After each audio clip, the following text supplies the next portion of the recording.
history of yoga. And I want to talk about the journey getting to yoga because it started back, it seems like when I start something, something else pops up while I'm interested in that leads me to that, and then something else pops up that leads me to that. So I started back in the early 70s. I read this little book when people still read books called Diet for a Small Planet. And before that, I wasn't aware of what the meat industry, what impact it had on the environment and, of course, the condition of the animals. And then I also learned that I didn't need meat to be healthy. As a matter of fact, I could be healthier without it. So I'm thinking, okay, I can do three things. I can save the planet, I can save the animals, and I can save myself. So I became a vegetarian. And my mother at the time, she's so cute. She's a Southern cook.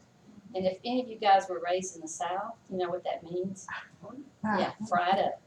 So when I told her I was going to become a vegetarian, she said, oh, well, that's good. She said, when you go off your diet, let me know, and then I'll cook you a big meal. And I said, well, it's not really a diet, like a diet. And she didn't believe that until several years later. She finally got it, and then she was really, really good with it. Of course, she still was always concerned, like, what am I going to feed her? What's she going to eat? But she finally got it. It was better. At that time, I had a small son who was real into cheeseburgers, and he wasn't going to give them up.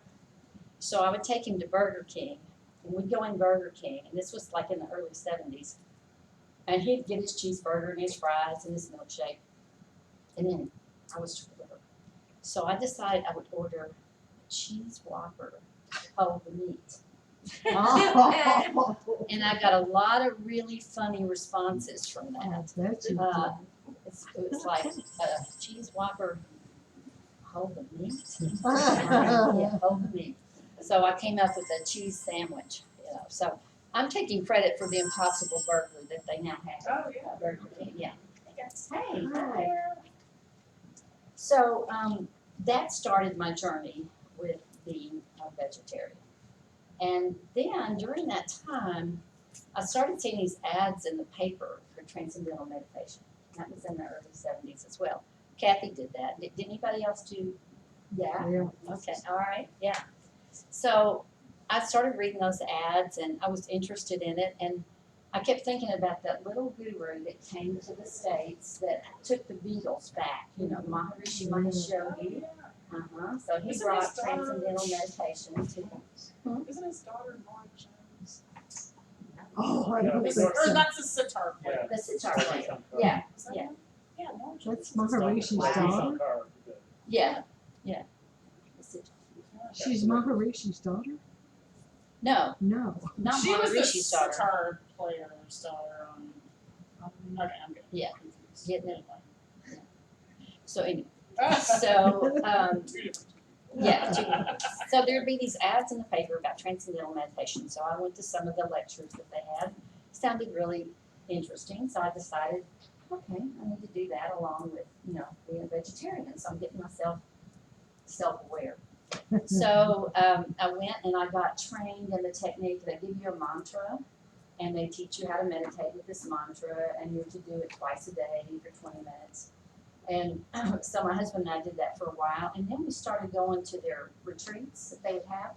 And at that time, oh hi.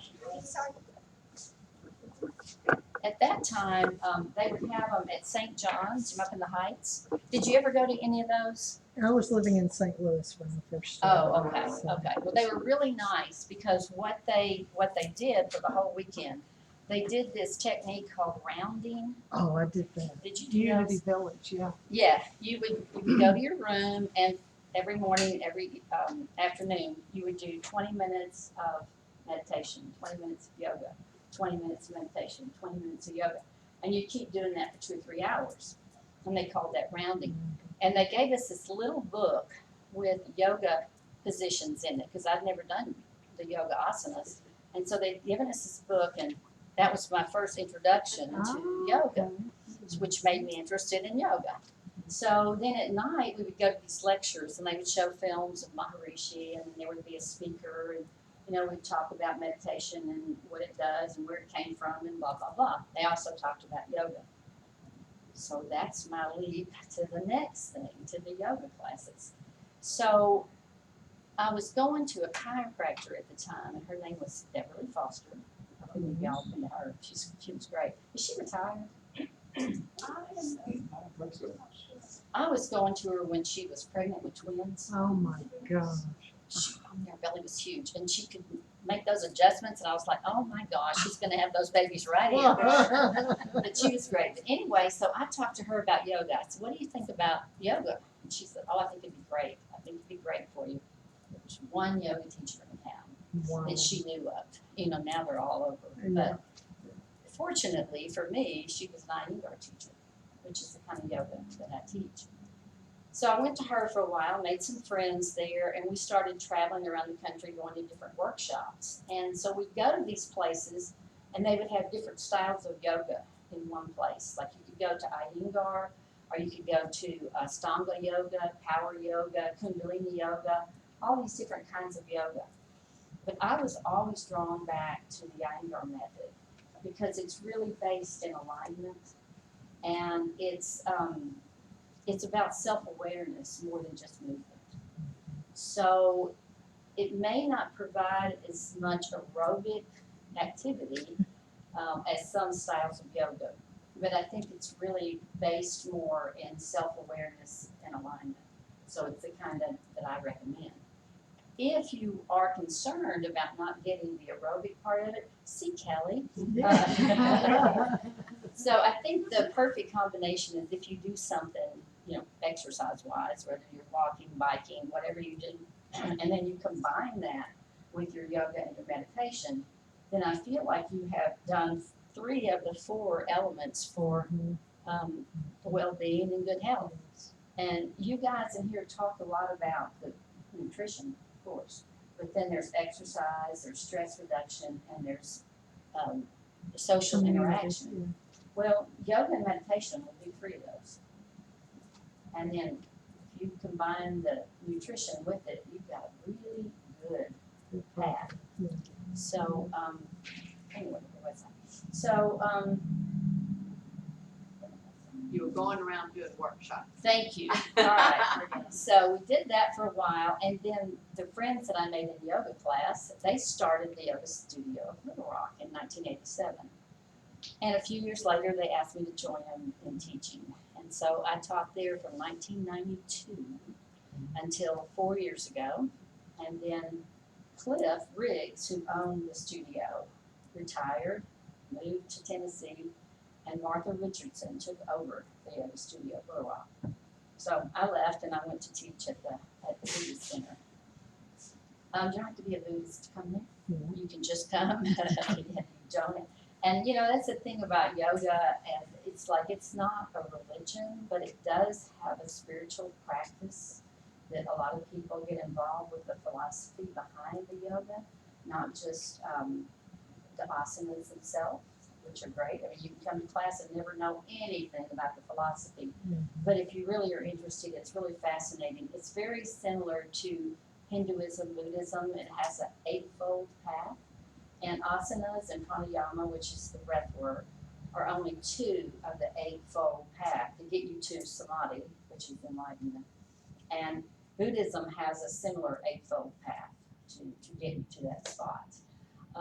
It was funny when I was going to the TM lectures one time, this person, they used to talk about cosmic consciousness rather than enlightenment or samadhi. And somebody raised their hand and asked the teacher that was giving the lecture, how long will it take me to get to cosmic consciousness? Well, Good question. let's see. That might be a little out of my, I don't know, it's a journey. Yeah.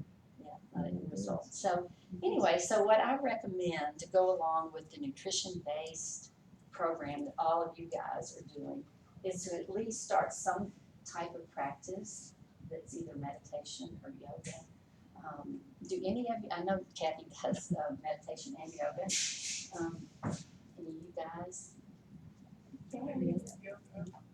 Yay, all right. What Okay. time is your class at the Buddhist Center? At the Buddhist Center, I have a 10 o'clock on Tuesday morning and a 5:15 on Thursday. Yeah, it's a lovely space, and It is. yeah, it's really nice. It has good vibrations in it, so. Yeah. So, any questions? That was kind of, What other types of yoga do they do at the Buddhist Center? just that. That's I'm the only teacher there. Yeah. I also teach at Blue Cross, but it's for employees. So if anybody wants to go work at Blue Cross, it's free. I don't think so. I don't think so. So how long how long is each class and how much does it cost? Well, at the Buddhist Center, Yeah. they're hour 15, and it's just $10. Yeah. And we do about 45 minutes of asanas, the actual exercise movement. And then we do a 10 to 15 minute, what's called shavasana, which is a meditative practice. You're not sitting or seated, you're lying on your back, so it's much easier for people that can't sit for a long time. There are meditation classes there, and there's one right after my class, as a matter of fact. It's a 30-minute meditation. But Shavasana is nice for stress reduction. That's a big part of, It's my favorite. yeah. I'm an expert. I have a T-shirt that says Shavasana expert. She only comes to the classes to go get through to the Shavasana.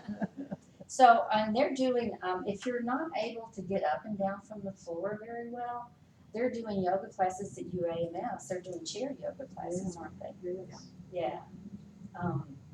And we also have a great meditation class, Yes, so taught by Denise Compton. yes, I've That's been our to it. clinical psychologist, so it's very nice. It's on Wednesdays at noon. Yeah. Yeah. And there's something really valuable about a group meditation. Mhm. I mean, it's great to do it at home by yourself, but a group, the energy is so great, isn't it? When you've got a group of people doing it. Yeah.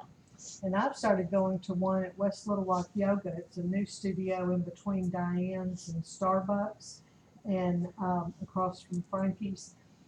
And it's Monday mornings at 9:45 for 30 minutes, and Friday afternoons at 1 for 30 minutes. And it is such a wonderful way. I seem to need a lot of stress mitigation. And so I'm now doing 7 yoga classes and 3 meditation classes. Some of us are sicker than others, as I say, but I really enjoy that. And we are very fortunate in that I mentioned this to the manager at West Little Rock Yoga, and she has donated for our drawings a 10-day pass. And then last night, Amy Widener, who teaches the 2 chair yoga classes at UAMS on Tuesdays and Thursdays, I go to her restorative class at the Floating Lotus on Sunday nights, and she donated a free pass for a class there for the drawings. So we'll be drawing, and hopefully somebody here will be joining me at yoga somewhere or meditation. And you know, if you have a hard time meditating, I think the yoga is a good way to go in through it because you're actually doing movement, so you feel like you're doing more than just Yeah. Yeah, and it's done at the end of after 45 minutes. Everybody's ready for it, for sure too. Sometimes they fall asleep, but not always. So, all right. So, Well, Pam, do you want to go ahead? Does anyone else need to get their name in the drawing before Pam draws our My 2 drawing? winners? Yeah. Good job. what if I draw myself? You just have to take the DVD. Okay, yeah, let's get everybody in there. I don't know if any of you do Life Quest classes, but Oh, there's a new Life Quest class that I'd never seen before, and it's called Silence, I think it's called. Oh, wow. Yeah, and Wow. it starts at 8:30 on Wednesdays. I And didn't see that on the schedule, or I missed it. well, I missed it on the actual schedule, but where did I see it? Anyway, it starts at 8:30. It's a meditation. You're silent for half an hour if you want to do that, and then from 9 to 10:50, whatever the normal class is. Then they do talking about meditation, and they have different speakers that are coming in, Nice. and they have the lady, the names, anyway, I knew some of the people, but anyway, it sounds like a really interesting class. I wish I'd brought my schedule, I could have shown it to you. I did see it, Huh. but then when I signed up, because I always go to John Brummett at that Yeah. time, and, I didn't see it then, but I know I saw it somewhere, so anyway. That's interesting. It is? It is? Okay, good. You saw it? You remember how they were, who was gonna talk? Weren't they gonna have several different? Several different people. I think we're gonna have Sophia Said. Yes, that's who I was trying to think, the Muslim Ah. lady, right? Muslim, Oh, nice. Sufism, and someone from Quaker meeting, and just different folks. I think someone from the Gazette Center, Episcopal Church, where they do the meditation. Someone from there. Anyway, it I sounds don't know what like they call that. a really good class. Yeah. House of Prayer. House of Prayer. Oh, yeah. And what class again is it, where? Is it Life West at Second Presbyterian And it's Church? called what? Silence. Silence is not Silence. the class. I'll look that up. I don't remember seeing that. It was on Wednesday. Sounds good. Yes, yeah. I'm getting there as fast as I can. There you go, to 8:30. Oh, Silence, Silence. 1.5 hours. Let's see if I can magnify. Did you get the email about them getting a bus together? And the registration Oh, just Sister started today. Deborah. 8:30. Whoa.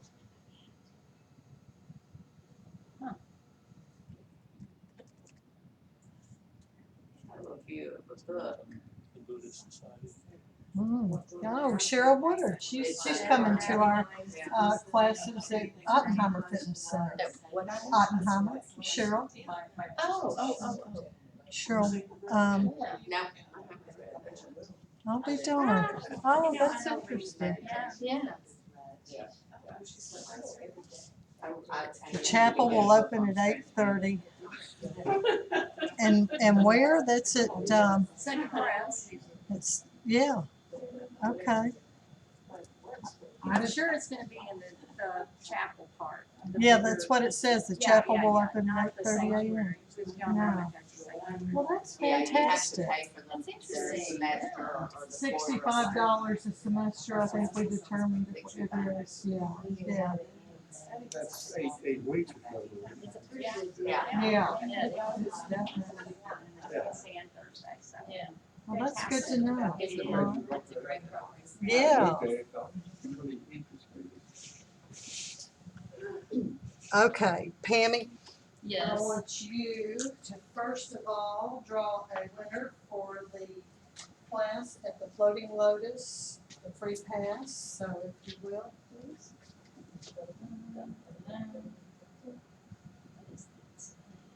Judy Anderson.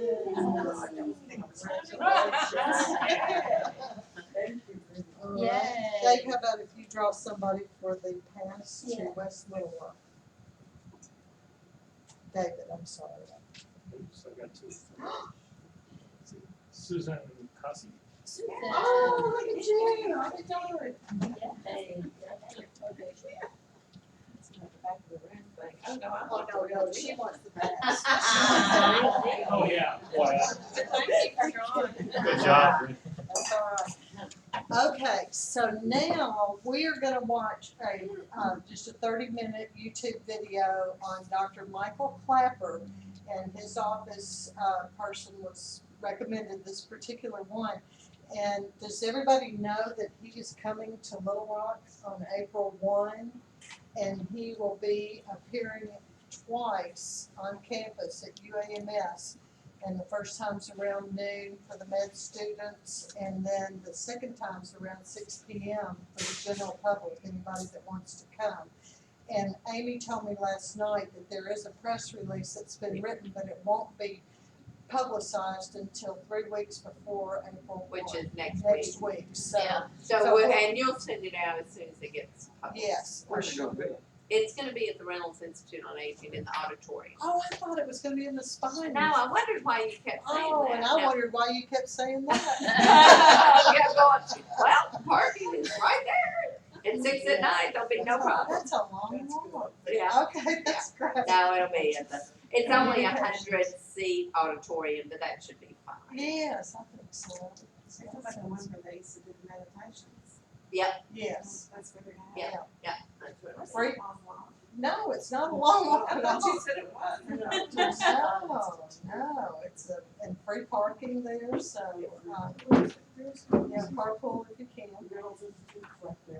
So anyway, Dr. Clapper has a special That's nice, that's mission not like the to Reynolds bring the Institute message parking. to med students, and anybody that knows any doctors knows that they haven't had more than 3 hours typically in med school that has to do with nutrition. And so this is really big. He's gonna be speaking to med student, what med students are in Searcy? He's going to talk to Hardy now. Is there a PA program? Okay, so I bet that's what he's gonna do, he's gonna talk to the PA. All right, so we'll go ahead and start this, and we'll have the drawing for the DVD afterwards. I know. Nurse practitioner versus PA.